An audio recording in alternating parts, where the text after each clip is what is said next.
Hey guys, how's it going? My name is Kim and welcome back to Uncommonkim.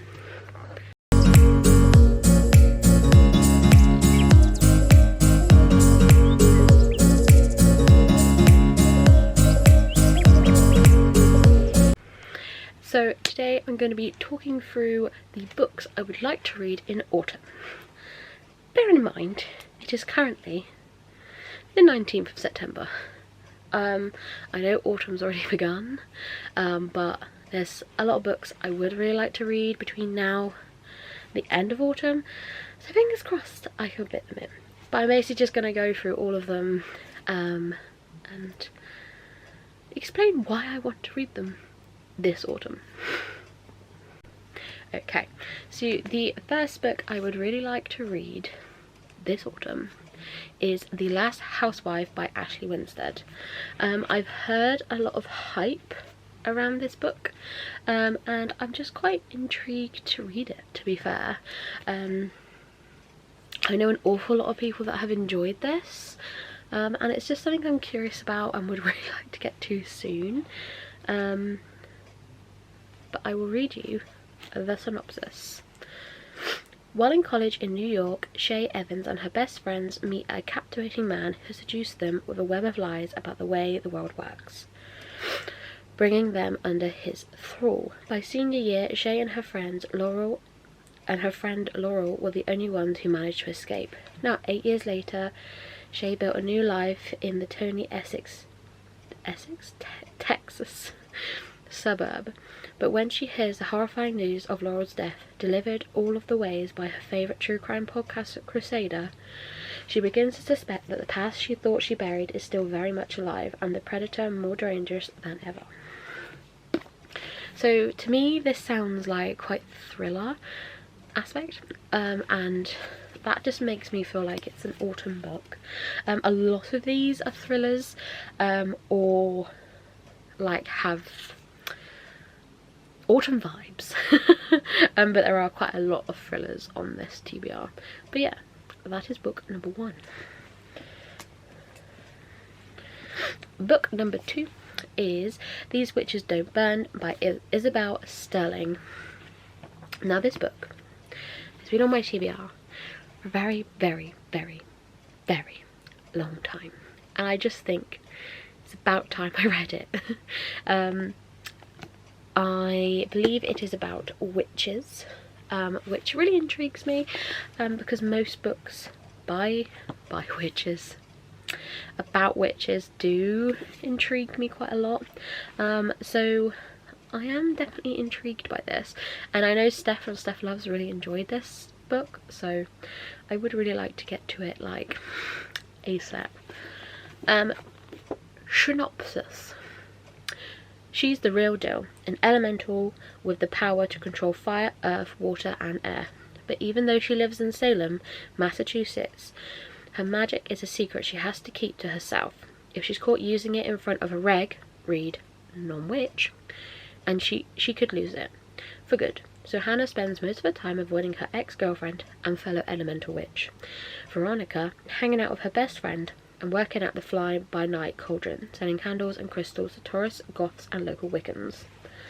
But dealing with her ex is the least of Hannah's concerns, which evidence of dark magic begins to appear all over Salem.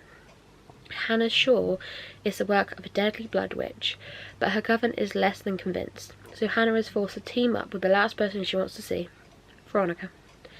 And while the pair attempt to smoke out the blood witch, Hannah meets Morgan, a cute new ballerina in town. Trying to date amid a supernatural crisis is easier said than done, though especially when the attacks on Salem's witches become deadlier by the day. Now with everything she loves in the air, Hannah must confront this murderous villain before her coven, and any chance she has with this new girl is destroyed. I believe it is a duology, so hopefully if I can read this and I enjoy it, I can get the second book and then I can read the duology. But don't mind playing. It's very fluffy. We love a fluffy book. Yeah, sounds quite cute, quite standard, but I love the witchy vibes. The next book is actually been on my TBR a very, very, very long time. and that is Miss Peregrine's Home for Peculiar Children by Ransom Riggs. Now, if you don't know, this book has like pictures kind of all throughout, and it is obviously made into a movie, and I love the movie. I think the movie is great.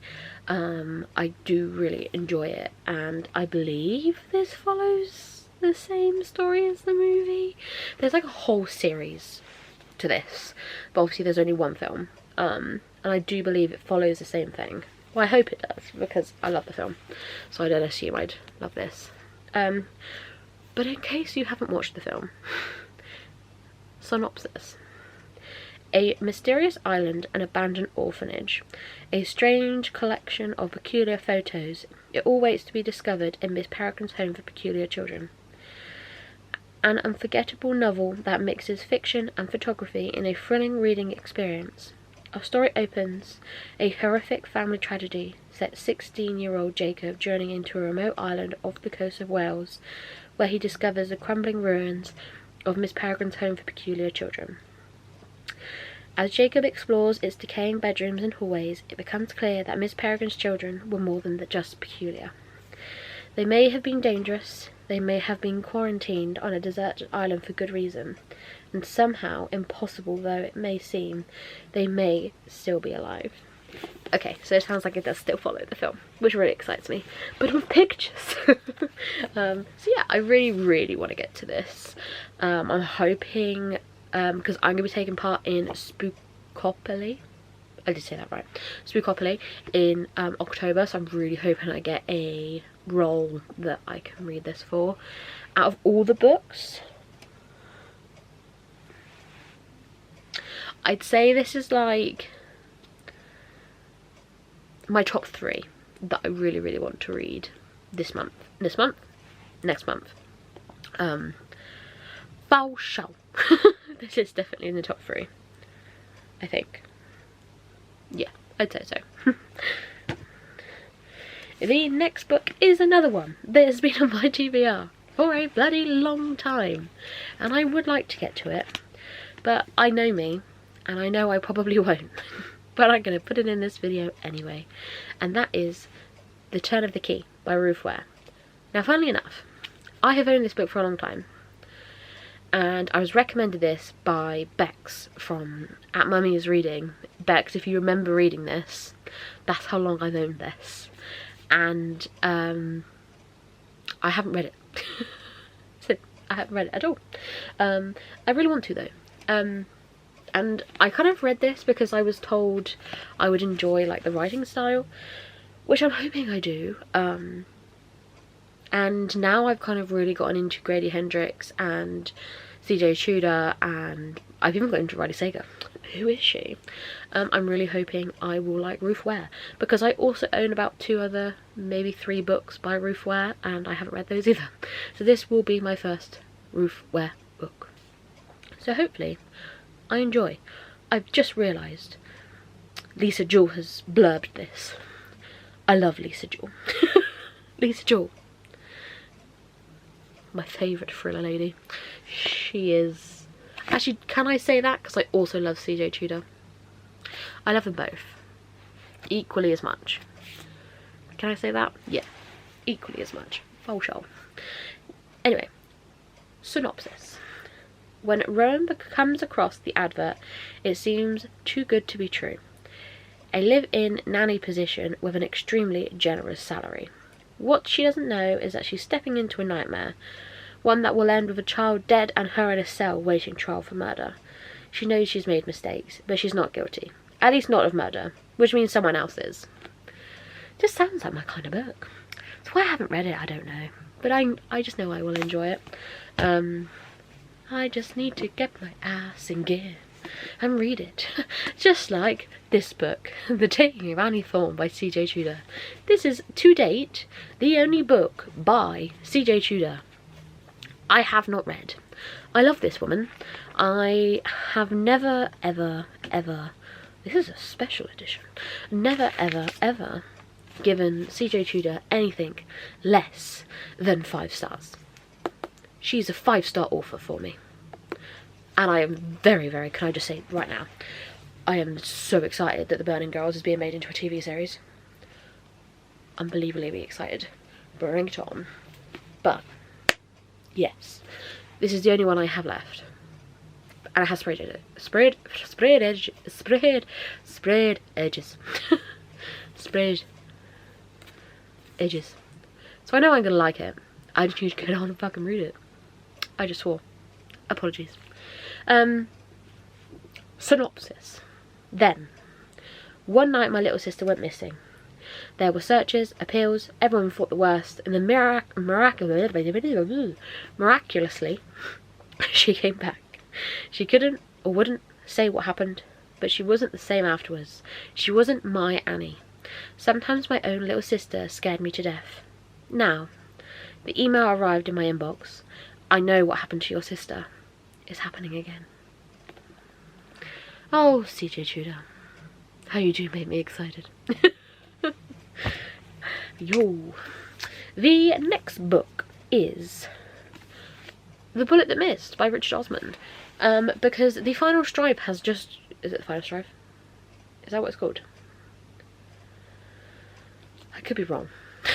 Is that what it's called? Please tell me that's what it's called. Please? Oh. No. It's The Last Devil to Die. What's the final strife? Don't know. There you go. Books. A book title for you. Yes. So, The Bullet That Missed by Richard Osman is the third book in the Thursday Club mystery series. And I loved book 1, I loved book 2. They're both 5 stars for me, and I probably believe this and book 4 will also be 5 stars. But I just want to continue with the series and hopefully finish the series by the end of the year, because the 4th book has literally come out like this week or last week. So I would really like to get to that soon. I will not read the synopsis for this one, just because I don't want to spoil the previous 2 books if you haven't read them. But to put it briefly, basically it's about an English retirement home where we have 4 characters who try to go and solve unsolved murders. And obviously they're in a retirement home, so they're old people. But they're like your classic old British people. So if you're British like me, you'll understand what I mean when I say put the kettle on.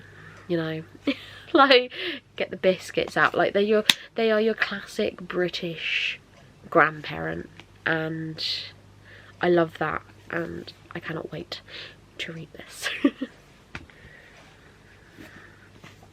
And the next book is True Crime Story by Joseph Knox, which is also has a through edge. I saw Meg from Meg with Books read this. It might have been a long time ago now, I can't really remember. But she really enjoyed it, and I was really intrigued. So I picked it up, and I'm really excited to read it. The synopsis is: in early hours of Saturday 17th December 2011, Zoe Nolan, a 19-year-old Manchester United... I've done this before. There is a previous video where I say Manchester United instead of Manchester University. Right. A 19-year-old Manchester University student walked out of a party alone. She was never seen again. 7 years later, writer Evelyn Mitchell finds herself drawn into the mystery and begins piecing together what really happened back then. But where some versions of events make sense, others are troublingly inconsistent. One thing is for sure, Zoe isn't the woman she was pretending to be, and she may be missing, presumed dead, but her story is only just beginning. I believe, I may be wrong,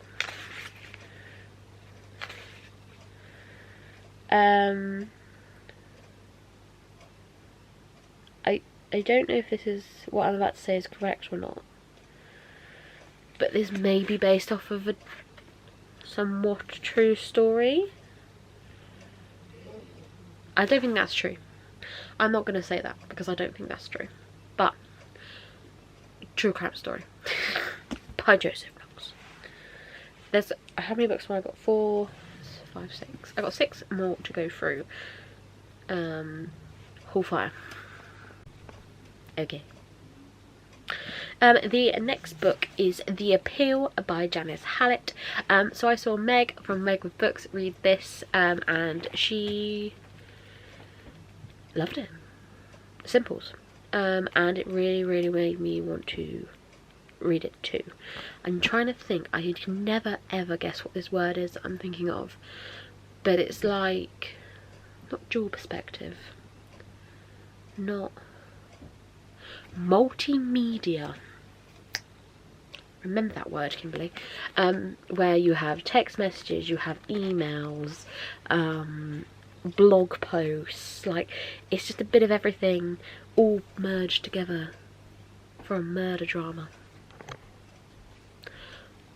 What more can you want, really? So, synopsis. There is a mystery to solve in a small town of Lockwood.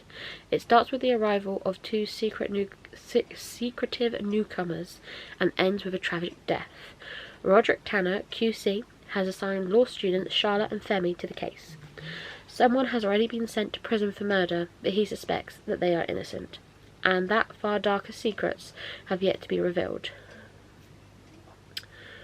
Throughout the amateur dramatic society disastrous staging of All My Sons and the shady charity appeal for a little girl's medical treatment, the murderer hid in plain sight.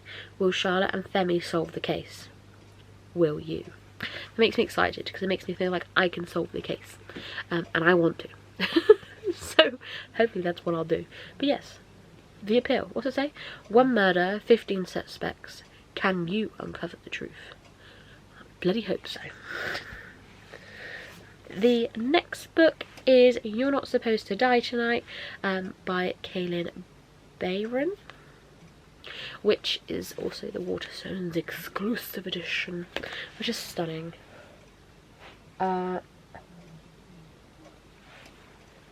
I picked this up a little while ago and I was like, because it's short, I'm hoping this would be quite good for like a quick read for October. And this cover is just stunning. So hopefully I'll be able to fit this in to Spookopoly. Now I'm speeding a bit because my camera's battery is flashing again. This happens in every video I film, I swear. Okay, so the next book is Murder in the Family by Cara Hunter.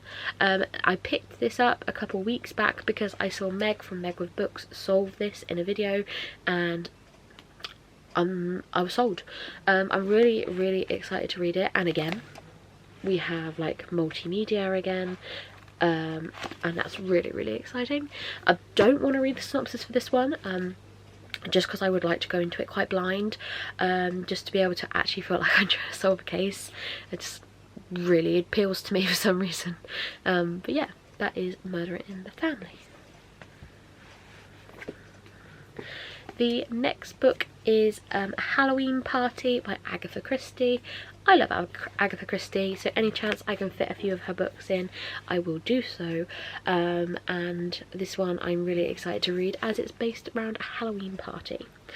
So synopsis: when a Halloween party turns deadly, it falls to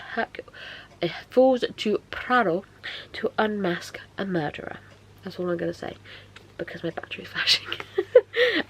But yeah, I really love Agatha Christie and I love her writing, and a little Halloween themed book seems quite exciting, does it not?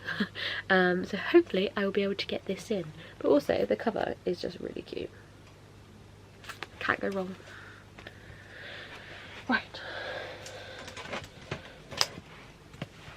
So I've got 2 more books to go through. The first one is Her Majesty's Royal Coven by Juno Dawson. I am actually halfway through. I probably will start this again, but I am really excited to continue. I was really enjoying it at the time, but I did go into a reading slump, so I literally was finishing nothing at the time. But I was enjoying what I had read of this, so I would really like to continue. I believe this is about like a witch's coven, but they're kind of like a secret coven, and they're trying to like save like a young witch and help bring her up, if I am right on that. I could be wrong, but yeah, Her Majesty's Royal Coven. And the final book is House of Hunger by Alexis Henderson, which I actually know nothing about, but I picked this up because I think it was Kaylee from @Kaylee's Books recommended this to me, and it just makes me quite excited when people recommend me books. So yeah, I have picked this up. I know absolutely nothing about it, but I believe it's gothic. So it says, wanted, a blood maid of exceptional taste, must have a keen proclivity for life's finer pleasures. Girls of weak or need not apply. Interesting. I kind of want to go into this not really knowing anything, because I quite like that when it comes to like gothic thrillers. So I'm not going to read the synopsis because I don't want to know it myself. But yeah, that is everything I would love to read in autumn. Let me know if you have read any of these books and what you thought, what your star rating was, and yeah, I will speak to you guys very soon. Give a like, subscribe, and I will see you all very soon. Bye.